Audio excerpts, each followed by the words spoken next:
It's me, Jason Sweatman. I want to tell y'all about my Christmas experience.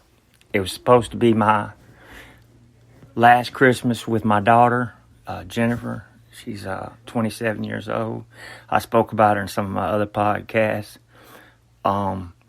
Anyway, she showed up at my house a few days before Christmas, bearing gifts. She was late bringing presents over for my wife's birthday, which is December the 15th. And she brought a cake and, a few presents, it was late, but I thought it was nice, And she invited me and my daughter over to her house. And she said, Daddy, this is probably going to be our last Christmas, because of my health. Because a lot of y'all know it. Some of y'all don't. I'm dying from cirrhosis of the liver. So there's a good chance it probably is my last Christmas. Because my health is failing pretty rapidly. And my treatments aren't working. So she says, come to my house, and I want to spend some time with you. And so anyway, I take her up on the offer, but before I do, I say, hey, check this out, Jennifer. There ain't going to be any unsavory characters over there, is there? I mean, I don't like to hang out with a bunch of people that are doing something wrong that could get me in trouble. I said, I'm not the same person as I was when I was younger. I have to be careful about who I go around, because I'm a felon. I can't be around nobody with any guns.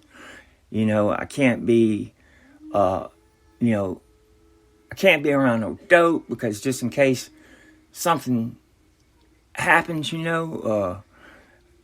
the cops get called, they're not going to believe that I didn't have nothing to do with it, because it's just based on my record, And she said, no, Daddy, it ain't like that. It ain't like that at all no more, I promise you, my house, there ain't nobody at my house but, Brandon, which is her ex-husband and father of her children. One of them, as you know, I talked about in my last podcast, died at 19 months old of a methadone overdose while under the supervision of Jennifer's mother, Michelle. And she got charged, of course. Well, anyway, she still hadn't been to trial, but besides the point, I'm trying to live to see what happens in trial. I don't want to cast blame on anybody. I want to see what happens, and let the court work it all out. Because I don't know, I hear things, but I'll never know the truth about that. But she promises me that it's okay and this, that, and the other. So, I'm going to be there about a week. So I load up most of the things that I like to take with me, and most of my clothes, because, I want to have stuff with me. I don't have that many clothes, but the ones I have, I was take with me.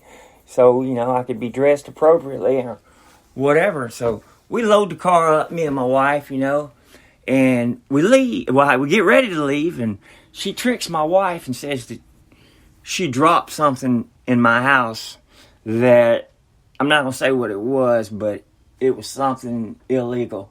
And my wife didn't want it to be in there, so she went in there to look while I sat out in the car. Well, the minute my wife stepped in the house, my daughter cranked the car and punched it and left my wife. Now, granted, she just came over sharing birthday presents and happy birthday, and I want to spend Christmas with y'all. But she drove off, and I'm like, what are you doing, Jennifer? What are you doing? She's like, I'll be right back. I'm just going right down the road. Well, needless to say, she didn't come back. She left my wife, and we get there. Now, prior to her coming that day, I had went and got my prescriptions filled. I had, 90 Klonopins and, how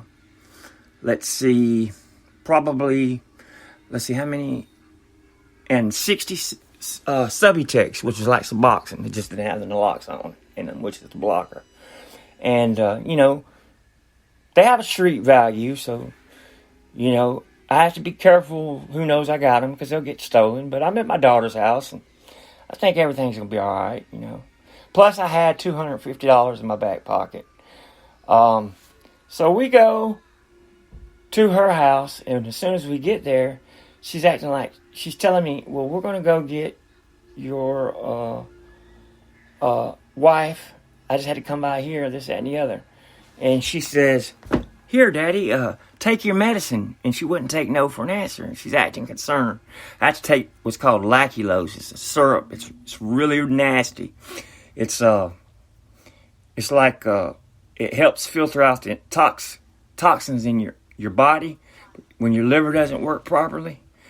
But it's essential that you take it because otherwise you're going to die. So she's on me all the time about taking it. But I hate taking it because it just tastes so awful. It's sweeter than syrup. It's nasty.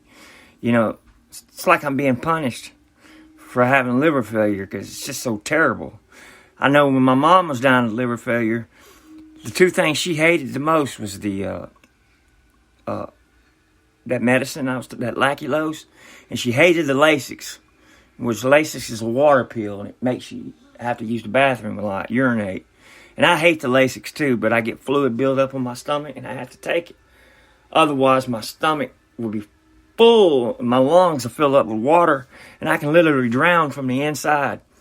They've drained as much as 4 liters of fluid off my liver before, blood, fluid, and stuff.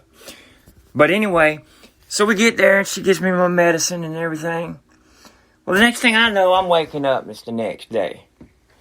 Well, I found out later that she had given me what they call water, which is also referred to as, it's also known as GHB, it's the date rape drug. And she put me to sleep. And I fell asleep in her bed, and I woke up the next day, and I still hadn't put 2 and 2 together. I found that out later. But when I went to sleep, she went through my bags and stuff and confiscated all my pills and stuff. And when I woke up, she was like, "I'm going to give them to you, Daddy. I want to make sure you get them and nobody steals them," this, that, and the other. So I'd have to ask her for my medicine, and she'd never let me see where she got them from. And she'd always give me less of my narcotic medicine that I needed than was prescribed. And I'd be like, "Man, give me some more. I mean, that ain't enough." She'd be like, no, you don't need it. You need to cut down. I don't want you to act crazy," which was her way of basically saying, "I don't want you to eat up all these pills because I'm fixing to rob your ass, and I want to keep them for myself." But, you don't expect that from your child. She had some friends over there, too. So when I wake up, there was a girl there that slept on the couch, and she informs me that that's her lesbian girlfriend. And, which, that's her choice. I don't judge her for that at all, but if that's her girlfriend, that's fine with me. I don't have a problem with that. She's grown. She makes her own choices as long as they're, I would prefer her to be a morally sound person and do the right thing in life, and I've explained to her that I apologize and I'm really regretful that during the time that I was raising her as a child and up in her teenage years, she saw way more than she should have saw. She saw me with 50 pounds of weed, bunches of money. She saw all that, and I set the wrong example, okay? Well, I'm going to say this much. Now, she looks up to me for all the wrong reasons. And all her friends already know who I am because she's done shared all these crazy stories. I don't know this at the time. But I get there, and there's people there, and they're in and out. And I noticed that everybody, including her girlfriend, is armed with a weapon. And that makes me very, very uncomfortable, and I want to leave. But while I'm there, she hid my phone, so I couldn't call my wife. And I guess she instructed everybody there not to let me use their phone. And we live out in the country. And as you know, payphones are obsolete. Because nobody would let me use the phone. And, the house was filthy. And I have a problem with filth. I have to be in a clean house. Which you can't tell right now. My house is not filthy. It's just a little cluttered right now. But, normally we keep it, ship shape. But... anyway, I go over there and I told her before we left, you know how I am. I got to be in a clean environment. I said my immune system very weak. I can't be around a bunch of nastiness. I got there and it was filthy. And I tried to clean up. She wouldn't let me clean up. She accused me of going through her stuff and stealing it, which I wasn't. I was just trying to clean up. She forbidden me to have a broom or a mop or any cleaning supply. It was driving me crazy. I was miserable. I wouldn't eat there because the dishes were piled up. There was food everywhere. It was nasty. And, she stayed in the bedroom for about 3 or 4 days. All her friends running in and out. There's deals going on that make me very, very uncomfortable, and I want to go home bad. But I can't find none of my stuff. Anything that I had taken there of value that I enjoy, like my computers and all that stuff. Cameras and stuff that I had that I hadn't hooked up yet. I took them with me because I was checking them out. I had just got them, and I was just checking them out. And I was going to give her some of them, but, anyway, between her and her friends, all that stuff came up missing. And not only that, $250 came up missing. Well, you don't expect your own child to do that. Now, she stayed locked in the room. We were supposed to be spending time together. But she stayed in her room. And once she was in her room, once I came out of her room from spending the night that night, she forbidden me to come back in her room. She would not let me go back in there. She had her girlfriend act as a go-between between me and her. And she even locked me outside in the cold. And didn't let me back in. She left me out there about an hour and didn't let me back in. I don't even know why because I was cleaning up and it pissed her off. It was all an excuse to get mad at me, to make me look like the bad guy, when in reality I was being robbed blind. All her friends were in on it, and there was nothing I could do because I couldn't confront nobody. Because, like I said, everybody there had some type of weapon on them, and I'm not supposed to be around any of that. And not only that, there was contraband there, and there were things going on that just made me feel totally uncomfortable. I couldn't even call the police if I wanted to because I hadn't have access to a phone. And needless to say, I was there about, I don't know, it seems like 4 or 5 days. My wife was irate. Finally, her girlfriend got up and took me home. My daughter did give me a laptop computer that she had promised me before I even went over there, that she had been saving for me. And they stole it back from me before I ever left. So I came with about 6 or 7 bags and left with a half a bag. And some of my stuff I could see there. And they would deny it, cold-bloodedly deny it, and tell me it was theirs. And I knew it was mine because I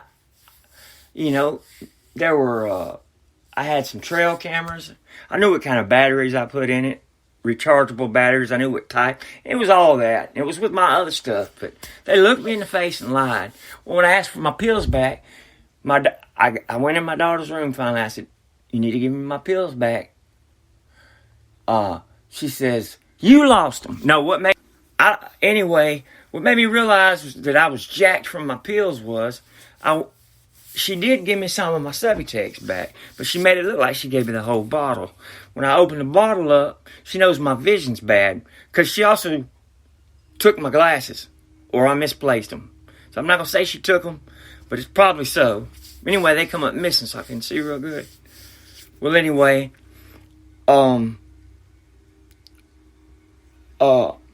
when I opened up my bottle, it was supposed to be my Subutex, I noticed that, yes, there are some Subutex in it, but there's way more pills than is supposed to be in it, even with a brand new prescription. So what they did was they put some pills of the same color that weren't necessarily the Suboxone, or whoever this is. I've got it on disabled, and I don't know why it's ringing, and I apologize for that. People keep calling me. I'm doing my podcast right now.